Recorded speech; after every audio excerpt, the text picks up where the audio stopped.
Hello and welcome to Pain and Pride Quarterly Slush Pile. So happy that you're tuning in to hear us today, and really excited to share our process with you.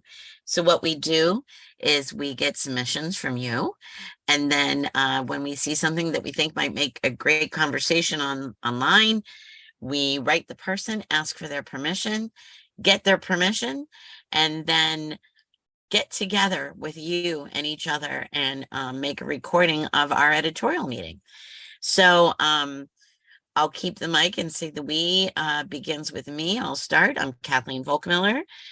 We're still Zooming from home, and not for most of our lives, but at least for the podcast. So I'm at home, and I'm going to bounce this to Jason Schneiderman. Hi, Jason. Hi, I'm also at home. I was trying to make it into the office, but I didn't succeed, and I had too many things I needed to get done remotely. But yeah, so I am in Hamilton Heights, and I will bounce it to Dagny. Thanks, Jason. I'm Dagny Forrest. I'm always at home because I work from home, and I have since, well, the dawn of time. So I just have to remember to wear something other than slippers today if I want to feel like an adult. And I'm going to bounce it to Anthony, our amazing sound engineer. Hi, I'm Anthony Leung. I'm glad to be home because my feet are still killing me, but it's a nice day to get some rest in and sort of listen to these poems. So yeah, I'm excited. Great. Thank you, everybody, for being here. So we'd like to also thank Erica Wright, who has given us permission to read a couple of her poems today. I'm still battling a cold, so I think we have two poems, and we have Jason and Dagny. Either one of you can jump right in and start with Marine Biology by Erica Wright. I could do that. Thank you, Dagny. Okay, Marine Biology. Not even my dog knows me, hovers outside the bathroom as I wash blood from the porcelain, wipe up the floors. I feel more at ease with the mess than the pain. We're not supposed to talk about that anyway. My fleet of would-be mothers who never labored but birthed something too. Mine, half seahorse, half anemone, like something you'd find in an off-season coastal gift shop after looking for whales and not finding any whales. And now my skin turns blue as if my veins are submarines surfacing after too long underwater. Did you know the Navy studies sharks in hopes of making better ships? Can you imagine? Mariners on megalodons. Let's name them after our ancestors. Let's hold the notion of them inside our heads until they're real. Gorgeous reading. Thank you. Great poem. Yeah, nice. Great reading too. Love that start. Not even my dog knows me, and hovers, which kind of holds you there till you get down to the next line. The movement of this poem is just amazing and heartbreaking. It's like just keeps the way that it moves forward while touching base with what came before, the way that the image system is always kind of both moving forward while moving backwards. It's really stunning. The sort of the miscarriage with the what is it? Phylogeny recreates ontogeny. What is the I can't remember the phrasing, but that the evolution of humans is present in the gestation of humans. Right. We kind of start to see creatures, and we sort of develop limbs, and so the way that kind of keeps touching base with that, and the way that the loss is, the whales, the submarines, and then reaching the end with the ancestors at this moment of loss, and the sort of like the way that it's moving forward but moving backwards. It's very masterfully done, and it's really just 7 short stanzas, each of 3 lines. At a glance as a poem, it looks very light on the page, but there's so much in here. I mean, the description that you just launched into, Jason, I mean, it really speaks to this, and it's just, wow, there's so much packed in here, and it's so deftly done. And of course, she never says miscarriage, and yet it's so clear. Mine half seahorse, half anemone. Anemone. Anemone. Anemone. Anemone. If you watch Finding Nemo, it's okay. They trip over anemone all the time. That's the point. Oh, okay. Yeah. That's so that line was very heartbreaking to me. Besides, I don't pronounce it. The mine, right? Yeah, exactly. Mine. And then all that disappointment, right? An off-season coastal gift shop after looking for whales and not finding whales. I love how about it's talking about so important things, and yet it's still so intimate and even conversational. The penultimate stanza, did you know the Navy studies sharks in hopes of making better ships? Can you imagine, that we study nature? Yeah, it's just something that would come out over coffee or talking to a neighbor. Can you imagine? It just braids together the intellectual, the emotional, and the visceral in this way where you want to talk to the speaker, right? You just want to have a chat, but you're also aware that this is this incredibly dire moment, right? That something really monumental and consequential is happening, or has happened and is in the aftermath of being cleaned up. And then the mind is kind of wandering in this engaged conversational way. That I just keep getting drawn back over and over again. And the speaker that emerges, I both want to take care of and to engage with and just to listen to. I think too, there's so much important being said in these conversational sentences, right? I feel more at ease with the mess than the pain. Obviously, you clean it up and it's gone, right? But the pain, metaphorical and physical, will be there for a while. Right? I feel more at ease with the mess than the pain. So it's a casual sentence, but yet contains so much. And it makes so much sense. We can clean up a mess, right? It's practical. Right. It's something you can just turn your attention to. You can do it without even thinking, while pushing that pain away, right? To deal with later. And if you're trying to become a mother, become a parent, that later is always there.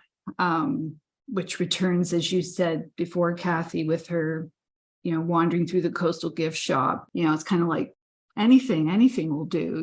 I just want to start this process, want it to work. And then finishing with, let's hold the notion of them inside our heads until they're real. I mean, that's the heartbreak right there, right? It's just, if I could believe enough, why isn't that enough? Right. It's such a beautiful sort of meditation, that ending, let's hold the notion of them inside our heads until they're real, is such a beautiful meditation on what it means to decide to become a parent, right? It's to have the notion that you're going to make this person. And then you do or you don't, and then the person is who you thought they were going to be, or they're not, and probably more not than yes. But oh my God, it's so beautiful the way that emotional echo of planning another person against planning a ship and against this visceral loss is just gorgeous. It's all possibility at that point. Yeah, it's beautiful, really beautiful. And I think that simple line, can you imagine, is also part of all of that, right? Yes. Yeah. Imagining this other life, imagining, what's funny, you guys, maybe not funny, maybe it's going to reveal too much about me, but I've been actually looking really hard to find one thing that I could say, but what about, just to make us do more than just praise the poem. And there's nothing that itches at me at all. I can't find anything to question or poke. The flow is so smooth. It really is. And I think Kathy admitting that we're looking for those cracks or any sign of, something maybe not pulling its weight. I mean, sure, that's what we're doing here, right? It's why we're holding up this process. And this poem completely stands up to scrutiny. I've been well, talking a lot to my students have I don't know, I have this semester where all of my students are really interested in style, and it's great because like I sort of, you know, the point at which I was like, you know, talking about style is really hard. Um, and if someone's not interested in it and they just want to kind of like, you know, get the ideas out, then that's, you know, kind of one thing. But I've been talking a lot about flow and the way that like one idea picks up into the next. And this is sort of a master class in flow, that each thing is often intuitively linked back to the thing before, but each thing is perfectly prepared by what's become, by what's come before and links directly to what's coming after, so that you have this almost this vortex of thinking and feeling and losing and being that's just stunning. And it won't, you know, I was talking to my students about why we don't just say stuff like, right? Like, why don't we just, you know, have abstract discussions of what we feel? And, you know, I was saying that one of the reasons that we stay with narrative, that we stay with image, that we stay with these kind of processes and monologues is they don't simplify. You can't resolve them. That when we just sort of like say like, oh, I felt this thing, it often asks us to reduce or to simplify or to leave out. And it often kind of feels like you can control it because now you have the thing to do. And that one of the amazing things, and I think this sort of does this as a meditation, which both engages narrative and engages hypotheticals and thought, you can't simplify it. Like the complexity of this experience, the complexity of this loss, of this wholeness, of this recovery, of this process, you can keep going back to it over and over again because it will not simplify, that its complexity is preserved by the thought process. Oh, I like that. That makes a lot of sense. Well, I think there's probably not going to be any surprise here. You're going to say, shall we vote? I was going to say, shall we vote? Yeah, it's a time for them. We need to vote. Yeah, let's do it just for the hell of it, right? Okay. 1, 2, 3, vote. And it's in. Thank you so much, Erica. We're honored to publish this poem. And now if Jason could read the next one for us, that would be awesome. Okay, this one's long. All right, Okay. We're ready. Engage. Although every time my students are like, my poem's really long, I'm like, yeah, Paradise Lost is long. Your poem is 2 pages. Too many animal stories. In the same town where a man's gun discharged, killing a woman across the street, we ordered sandwiches and watched tourists rent inner tubes to hold their bodies up in the river below. I've been sick for weeks now, bad sick at first, and now I can hold myself up. You started grinding your teeth at night, and it hurts to move your jaw in the morning. We joke about low points. We joke about how we'll never leave this house again. Of all the days to miss, I can't say why I latched onto that one in Helen, Georgia. We find a movie about the Trans Am bike race, and I make a joke about my dad's old car with the phoenix on the hood, its wings spread with such precision that they never spilled over the sides. Sometimes a snake hid underneath and was so long it could stretch its body from one side of the 2-lane road to the other. Tail in one ditch, head in the other, a perversion of that joke about the chicken. The thing about being sick while the world has stopped is that I start to wonder if it's all a carousel game and we're being punished for trying to jump off. When I push myself off the bathroom floor again, the tiles won't stop spinning. Asbestos. I remember the real estate agent warned us about asbestos and not to take them out ourselves. I like the bathroom. The porcelain tub feels like ice when I rest my head against the side, wait for stillness. You take out the trash for us because of the rats. I don't mind them, but once when one ran across my foot, I couldn't get clean enough after. The neighbors coo over our new dog, leave chicken bones for her, which we pry from her teeth. Sometimes the incisors scrape my skin, and she never apologizes for her nature. I apologize for mine all the time. I'd prefer to be hardy, the kind of traveler who could take a cross-country train alone and sleep sitting up, living on trail mix and coke. Not the one who needs C-bands. They sound like the bracelets of some strong-willed mermaid who doesn't care what anybody thinks of her, but they're cheap elastic with plastic eyes. Outside my window, the wind harasses the trees and their new leaves, which are less impressive than the old ones. Last year, a Grimm lived there, and I'd make up stories for him before bed. Not that he slept, not that I know of. There once was a hellhound who loathed the predator rigmarole. He disliked the rending of flesh and gnawing of bones. The howling, he could take or leave. One day sheep wandered below him. They smelled of honeysuckle and dirt. They didn't bite each other, then pretend they were joking. He sewed his costume right away. There's not much more I can say about the rat from earlier. He fell from a trash bag and leapt at me, tiny claws digging into my shoe. A medium-sized rat. They say they're more afraid of us than we are of dying. Oh, Woot. great read. Oof. Woot, woot, woot. So listen, Slushies, while we think on this. That was a long poem, as Jason said. It even spills onto a third page by a little bit, but I would like to tell you that it's also done in couplets. They're 2-line stanzas for all of that, right? For this long meditation on so many things. And if you would like to see it, go to pbqmag.org and you can take a look. And it parses. It's interesting the way the couplets in this poem are different than the tercets in the last poem. And this poem has slightly longer lines than the last poem. And so the tercets in the last poem kind of made it feel, the short lines in the tercets kind of made it feel very fluid. And in this one, the couplets in the longer line make it feel really parsed, that it kind of breaks up the poem into these chunks as you kind of keep going through these different pieces. That it doesn't have, there's a way in which like the other one is a little bit more metabolized and everything is in kind of more of a swirl. And I feel like this one's a little bit more of a mosaic.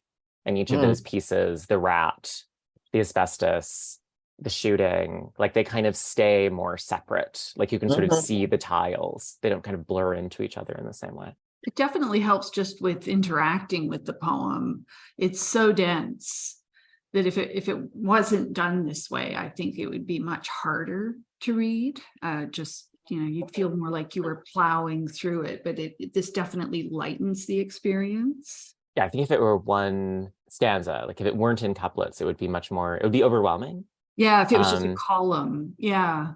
And it's very wise about pacing your journey through the poem.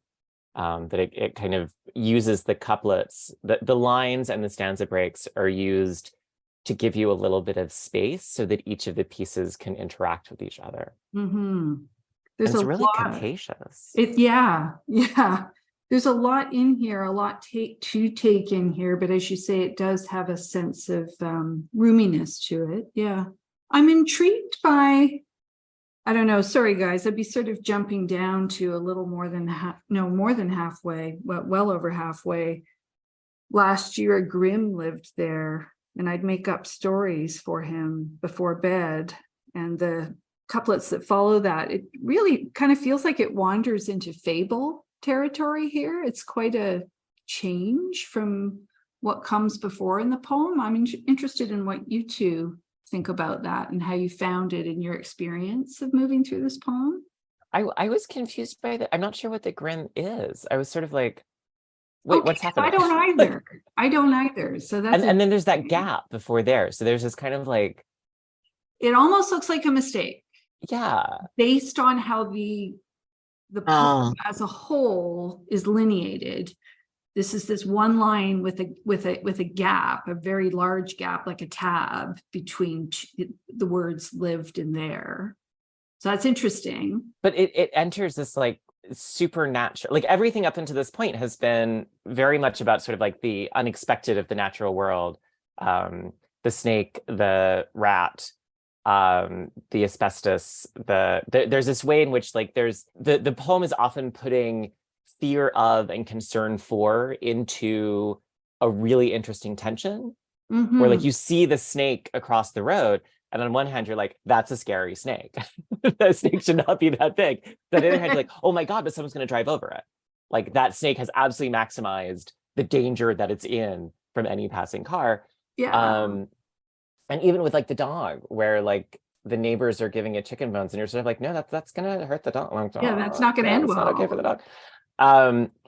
And then when we get to the Grim and the Hellhound, and we sort of like enter this, you know, allegorical fairy tale space, I almost felt like that gap is the hole I fall into. Like, and I'm not usually like a literalizing person in terms of the way things look on the page, but I did have this sense of like the word grim as kind of a genre, because I does it mean something? I thought it was only an adjective, but then this space opens up, and then I kind of go with it.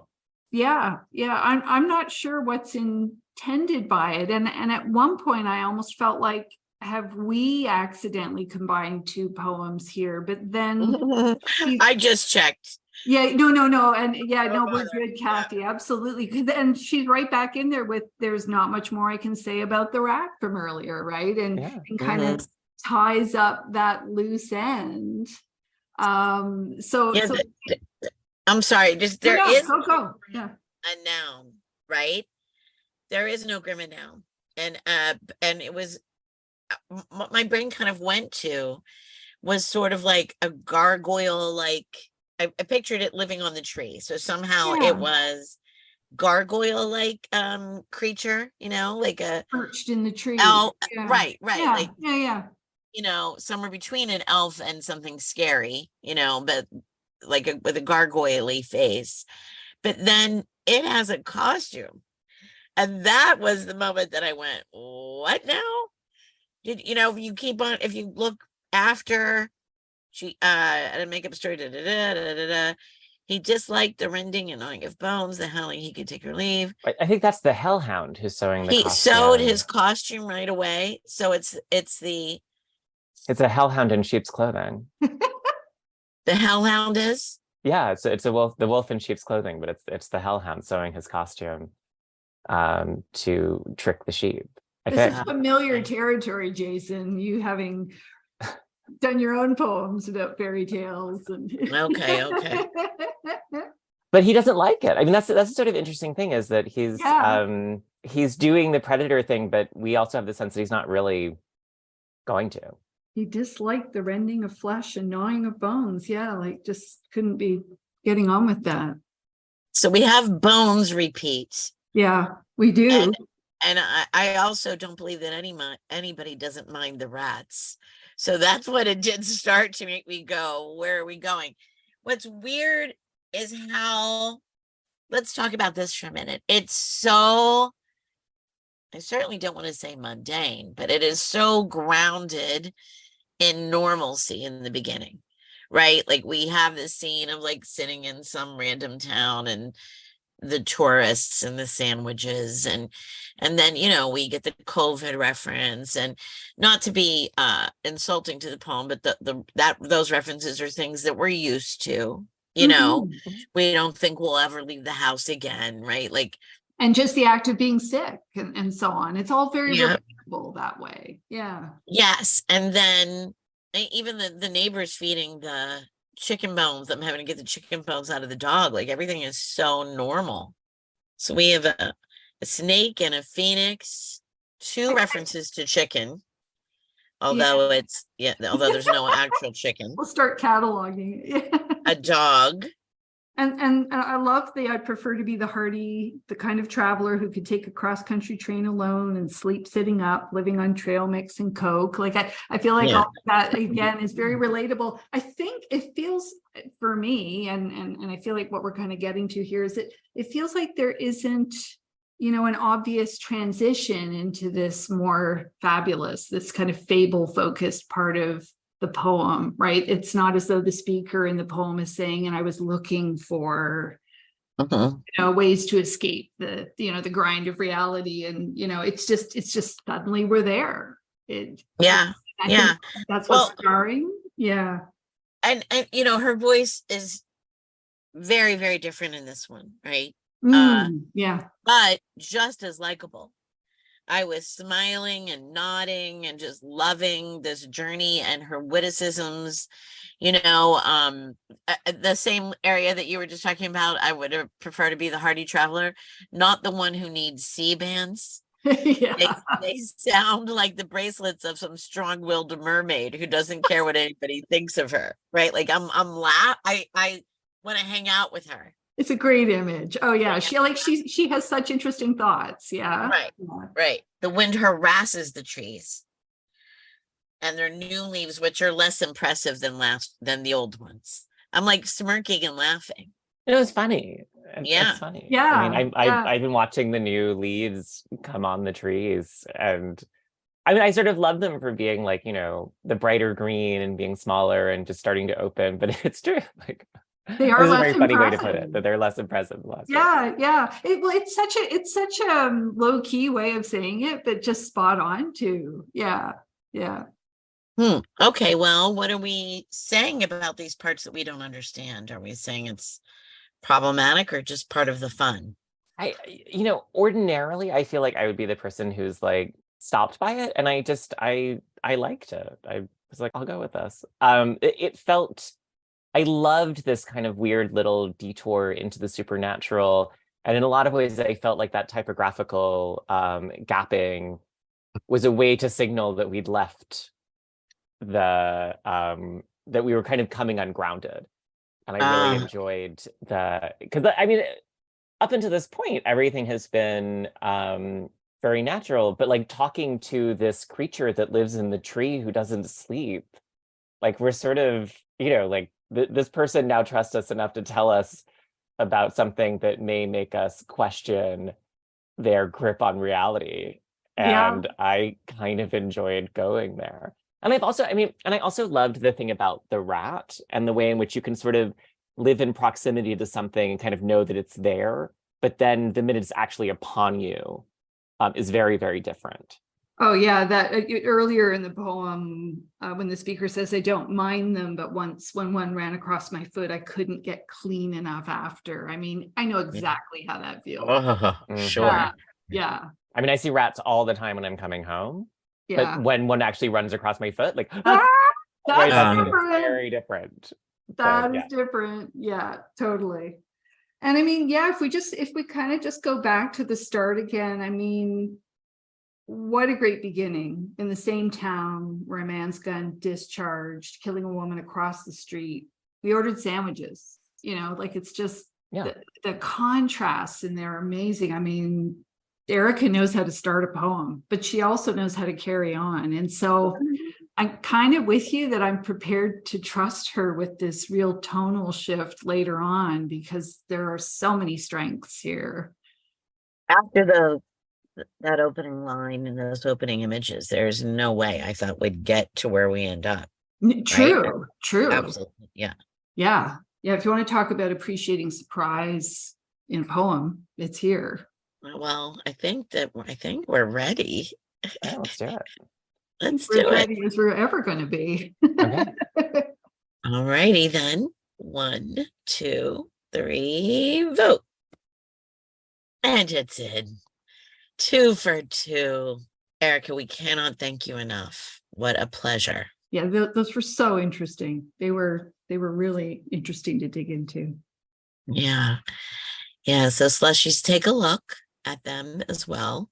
pbqmag.org. And I wanna do a deep dive on Erica Wright and see what else she's got, because I love these so much. Thank you guys. Are we wrapping up? I think so. Is there anything else you want to talk about? All right. Well, thank you very much. Keep reading. Let us know how we're doing. And thank you. Woohoo. Thanks, everybody. Bye. Thanks.